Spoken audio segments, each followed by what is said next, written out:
So hello students. तो आज हम क्लास 10th मैथमेटिक्स में चैप्टर नंबर 9 करेंगे। ठीक है, तो एक्सरसाइज 9.1 में क्या करते हैं हम, क्वेश्चन नंबर 3 करेंगे। ठीक है, एक्सरसाइज 9.1 का क्या करेंगे, क्वेश्चन नंबर 3 करेंगे।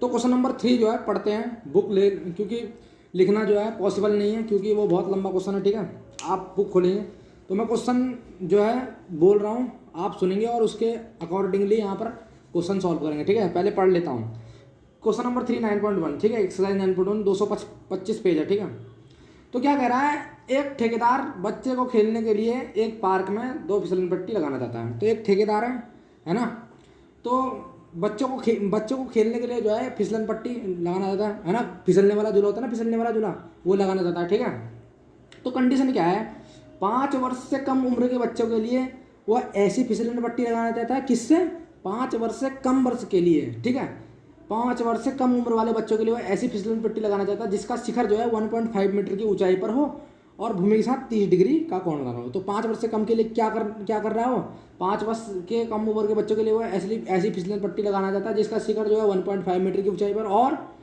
भूमि के साथ जो है 30 डिग्री के एंगल पर झुका हुआ। जबकि इससे अधिक, यानी कि 5 वर्ष से अधिक, है ना, जबकि इससे अधिक उम्र के बच्चों के लिए 3 मीटर की ऊंचाई पर, है ना, एक अधिक ढाल वाली फिसलन पट्टी लगाना जाता है।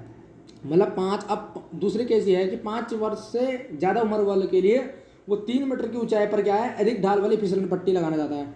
ठीक है ना, तो उस, है ना, तो जो भूमि के साथ 60 डिग्री का कोण बनाती हो, तो प्रत्येक स्थिति में हमें फिसलन पट्टी की लंबाई ज्ञात करनी है। ठीक है, तो बड़ा आसान क्वेश्चन है, देखो तो लिखते हैं आंसर। ऐसे लिखना पड़ेगा, 5 वर्ष से कम उम्र के लिए, है ना,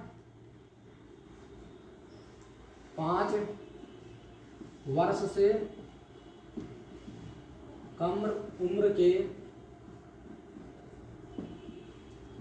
बच्चों के लिए फिसलन पट्टी। तो 5 वर्ष से कम उम्र के लिए फिसलन पट्टी। ठीक है, तो ध्यान से देखेंगे, ध्यान बनाता हूं,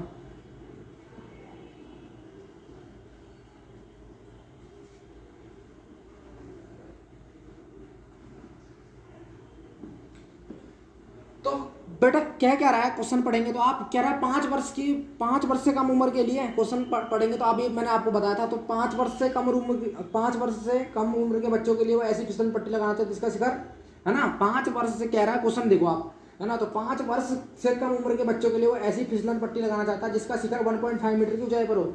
यानी कि शिखर ये है, तो कितनी ऊंचाई पर है शिखर, 1.5 मीटर, है ना, 1.5 मीटर की ऊंचाई और भूमि के साथ 30 डिग्री का कोण बनाती हो, तो 30 डिग्री का कोण बनाती हो। ठीक है ना, तो फिसलन पट्टी की हमें लंबाई ज्ञात करनी है। ठीक है, तो फिसलन पट्टी की लंबाई क्या होगी, है ना, तो फिसलन पट्टी की लंबाई क्या होगी, ये होगी भाई, झूला ये होता है ना, फिसलने वाला झूला हुआ आपने, भाई बैठते हैं तो आराम से आदमी, है ना, तो बैठते हैं तो आराम से नीचे को गिरता है, नीचे को आराम से उसको आराम से ऐसे बैठता है तो वो एकदम नीचे की तरफ आ जाता है ग्राउंड में। ठीक है, वो वाली फिसल पट्टी है। तो वो फिसल पट्टी कितने मीटर ऊंची है, 1.5 मीटर क्या है ऊंचाई पे है और भूमि के साथ 30 डिग्री के कोण बनाती है। ठीक है, तो मैं फिसलन पट्टी की लंबाई ज्ञात करनी, तो फिसलन पट्टी है, फिसलन पट्टी तो है, इस पर फिसल रहा, तो इसकी लंबाई हमें ज्ञात करनी। तो हम इसको लेट कर लेते हैं, ये ए है, ए पॉइंट मान लेते हैं इसको बी पॉइंट मान लेते हैं, इसको सी पॉइंट मान लेते हैं। तो ये क्या हुआ, 90 डिग्री।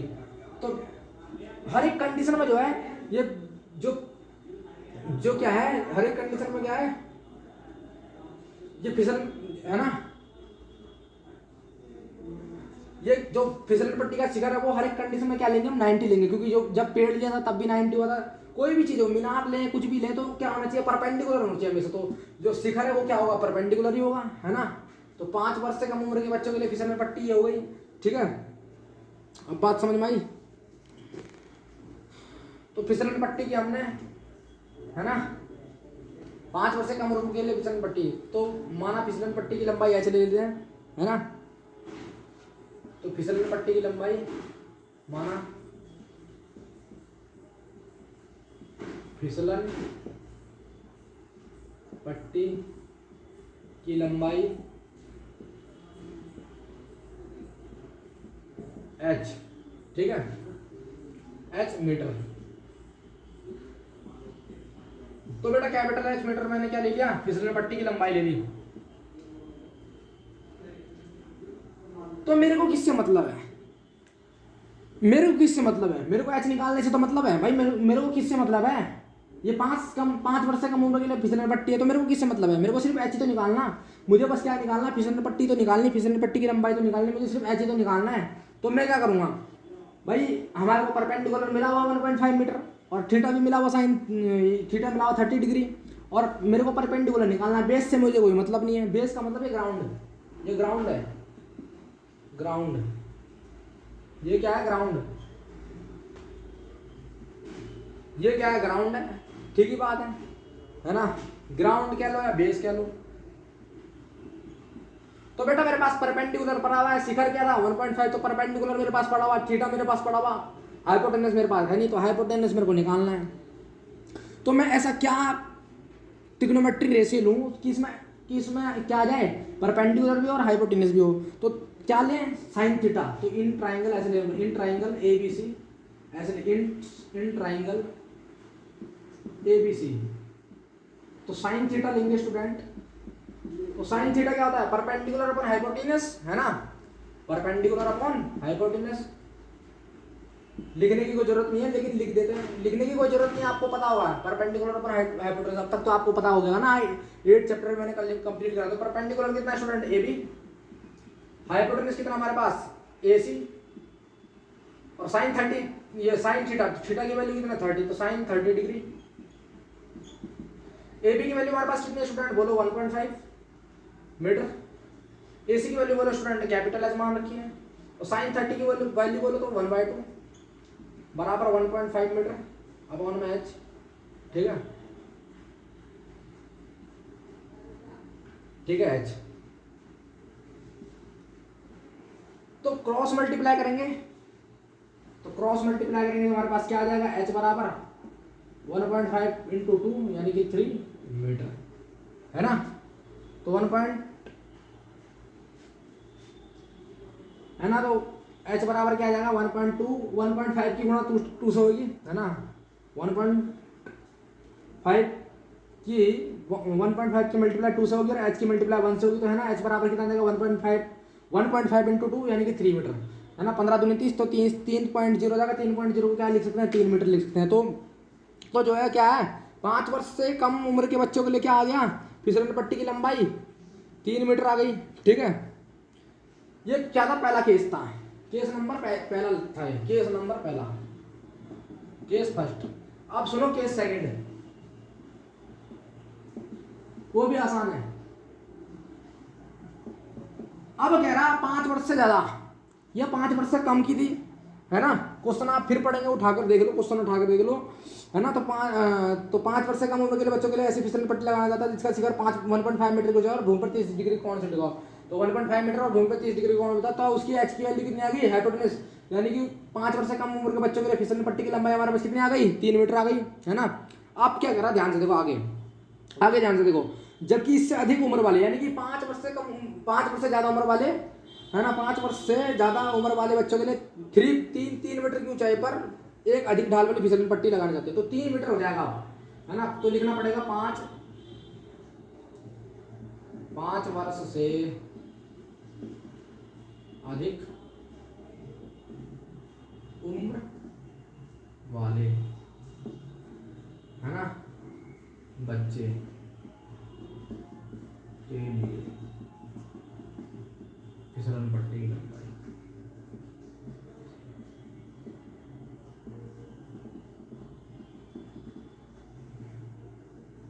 फिगर बनाएंगे, तो फिगर बनाएंगे तो अब बड़ा फिगर बनेगा 3 मीटर, यानी कितना बड़ा, है ना। एंगल अब क्या होगा, 60 डिग्री हो गया, ये कितना होगा 3 मीटर हो गया, पी ले लेते हैं, क्यू ले लेते हैं, आर ले लेते हैं, ये क्या होगा 90 डिग्री हो जाएगा, इसको एच ले लेते हैं फिर से वही, है ना, एच निकालना है इसमें भी। तो मेरे पास क्या है, परपेंडिकुलर है, हाइपोटेनस पता नहीं है, थीटा है। मेरे पास क्या चीज है, ये क्या हुआ, ग्राउंड हुआ। ग्राउंड का मतलब बेस हुआ, ग्राउंड का मतलब बेस ही तो हुआ। इसी की तरह करना बिल्कुल, इसमें वैल्यू बदल देंगे। तो हमारे पास परपेंडिकुलर है, हाइपोटेनस पता नहीं, तो साइन थीटा ले लूंगा। तो in triangle P Q R, तो क्या लेंगे, साइन थीटा ले लेंगे। तो sine theta is equal to हमारे पास क्या होता है, परपेंडिकुलर अपन बेस, परपेंडिकुलर क्या है, पी क्यू है। परपेंडिकुलर साइन थीटा हमारे पास क्या होता है, परपेंडिकुलर अपन हाइपोटेनस, तो हाइपोटेनस क्या है, पी आर है। और साइन 60 ले लेंगे, अब साइन 60। पी क्यू की वैल्यू बोलो स्टूडेंट 3 मीटर, पी आर की वैल्यू बोलो स्टूडेंट, पी आर की वैल्यू h है। साइन 60 की वैल्यू बोलो √3/2 इक्वल टू 3/h, ठीक है, 3 metre by h। Cross multi 3 metre लिख दो या 3 लिख दो, कोई दिक्कत नहीं है।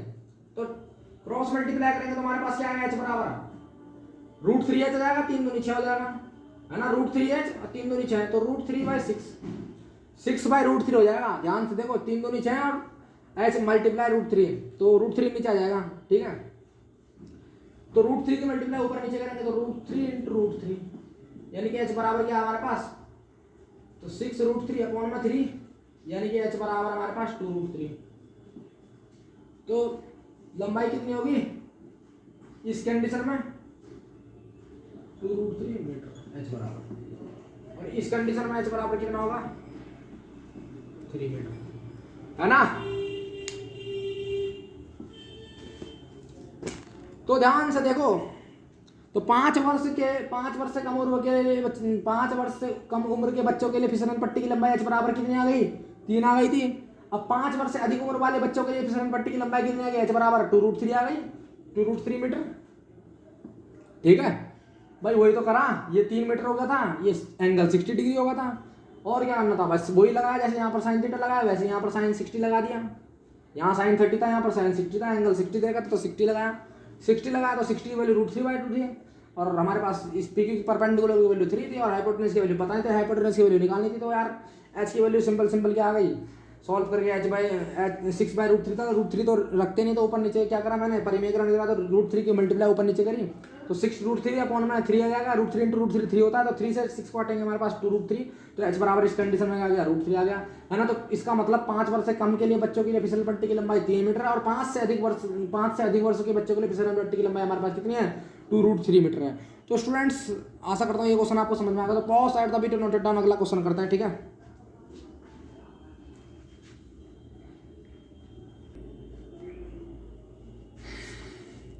तो क्वेश्चन नंबर 4 देखते हैं, ध्यान से देखो क्या कह रहा है, भूमि के एक बिंदु से, है ना, भूमि के एक बिंदु से जो मीनार के पाद बिंदु से 30 मीटर की दूरी पर है, मीनार के शिखर का उन्नयन कोण 30 डिग्री है, और मीनार की ऊंचाई ज्ञात कीजिए। फिर दोबारा से ध्यान से देखते हैं, आप फिगर बनाने की कोशिश करते हैं। भूमि के एक बिंदु से, मैंने माना भूमि यहाँ है, मतलब ग्राउंड, भूमि का मतलब बेस का मतलब मैदान जिस पे हम, जैसे हम सड़क पे चल रहे हैं तो वो मैदान ही कहलाएगा, है ना। तो भूमि वो क्या कहलाएगी, भूमि। तो भूमि के एक बिंदु से, तो भूमि का एक बिंदु मैंने ले लिया, ये बिंदु, ठीक है।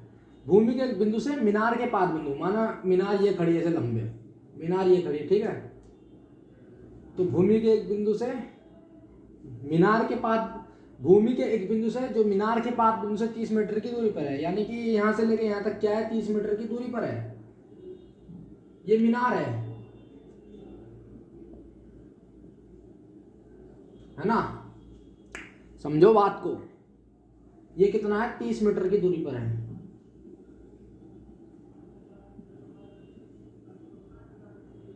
बात को समझो, बात को, है ना। तो भूमि के एक बिंदु से, भूमि का बिंदु ये रहा, मीनार के पाद, भूमि के एक बिंदु से जो मीनार के पाद बिंदु से 30 मीटर की दूरी पर है, तो मीनार का पाद बिंदु ये है, तो मीनार के पाद बिंदु से 30 मीटर की दूरी पर है ये पॉइंट। भूमि का एक बिंदु मीनार की पाद बिंदु से 30 मीटर की दूरी पर है ना। तो मीनार का पाद बिंदु तो ये है, ए ये ले लो, बी ये ले लो, सी ये ले लो। तो आप ध्यान से सुनो, तो भूमि के एक बिंदु से, यानी कि भूमि का बिंदु क्या है, सी पॉइंट है, सी पॉइंट उसका बिंदु है।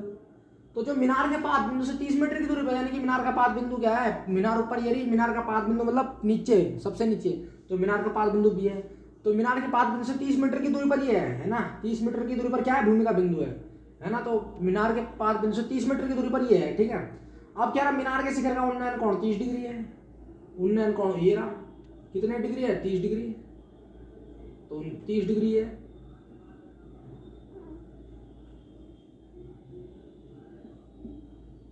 भाई मीनार के शिखर का उन्नयन कोण 30 डिग्री ऊपर को तो जाएगा। उन्नयन कोण के बारे में बताया था, इंट्रोडक्शन देखा होगा बहुत अच्छे से, है ना। तो उन्नयन कोण क्या कह रहा, मीनार के शिखर का उन्नयन कोण 30 डिग्री है। तो ये मीनार, ये भूमि है, भूमि से मीनार के शिखर का उन्नयन कोण कितना 30 डिग्री है। तो मीनार की ऊंचाई याद कीजिए, है ना। तो मीनार तो ये खड़ी, इसको मीनार कहेंगे। तो मीनार की ऊंचाई क्या ले लेते हैं हम, h ले लेते हैं। तो h ले ली मैंने, तो यहाँ लिखेंगे माना मीनार की ऊंचाई h मीटर, है ना। मीनार की ऊंचाई माना मीनार की ऊंचाई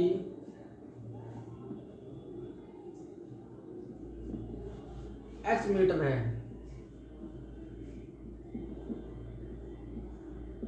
तो बेटा माना मीनार की ऊंचाई h मीटर है, ठीक है। मान लिया हमने,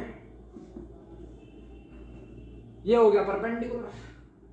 कोई भी चीज होगी, है ना, कोई भी चीज होगी इसमें तो परपेंडिकुलर माना जाएगा, चाहे मीनार हो, चाहे पेड़ हो, चाहे टावर हो, चाहे छत हो, चाहे कुछ भी हो, तो परपेंडिकुलर लेंगे। तो मीनार को भी क्या ले लेंगे, परपेंडिकुलर ले लेंगे, ठीक है। तो हमें क्या है, हम पे क्या है, हमारे पास क्या है, बेस है, हमारे पास क्या है, एंगल है, हमारे पास क्या है, हमारे पास क्या नहीं है, एच। हमें निकालना क्या है, एच है। हमारे पास दो चीज दे रखी हैं, एक बेस दे रखा है, एक एंगल दे रखा है। हमें क्या चाहिए, हाइट चाहिए। हमें हाइट से मतलब है, हमें हाइपोटेनस, इससे मतलब नहीं हाइपोटेनस से। हमें सिर्फ मीनार की ऊंचाई तो निकालनी है, जितना बोला गया उतना ही करो। अगर कर्ण के बारे में बोलते तो कर्ण भी निकालना पड़ता है ना। तो हमें जितना बोला गया उतना करेंगे। हम उन मीनार की ऊंचाई निकालेंगे, हम एच की वैल्यू निकालेंगे। हमारे पास बेस पड़ा है और हमारे पास एंगल पड़ा है। तो हम कौन सा ट्रिग्नोमेट्रिक रेशियो लें जिसमें परपेंडिकुलर भी आ जाए, यानी कि एच भी आ जाए, और जिसमें बेस भी आ जाए। तो क्या है ऐसा, तो क्या है, परपेंडिकुलर अपॉन बेस क्या होता है, tan थीटा होता है। तो tan थीटा लेना पड़ेगा ऑब्वियसली। तो ध्यान से देंगे तो लिखना पड़ेगा ट्रायंगल ABC, ट्रायंगल ACB, है ना। तो tan थीटा क्या होता है बेटा, परपेंडिकुलर अपॉन बेस, है ना। इतना तो पता है आपको, परपेंडिकुलर अपॉन बेस। परपेंडिकुलर हमारे पास क्या है, AB, बेस क्या हमारे पास BC, है ना। तो थीटा की वैल्यू 30 रख देंगे, tan 30। AB की वैल्यू हमारे पास क्या है, h। BC की वैल्यू हमारे पास क्या है, 30 मीटर। tan 30 की वैल्यू बोलो 1/√3, h/3 मीटर रहने दो। तो क्रॉस मल्टीप्लाई करेंगे, हमारे पास √3h,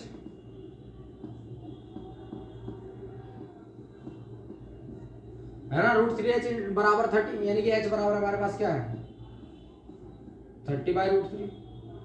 अब √3 नीचे रखते नहीं है, तो ऊपर नीचे मल्टीप्लाई करेंगे। तो √3 इंटू √3, h इजिकल टू हमारे पास क्या आ जाएगा,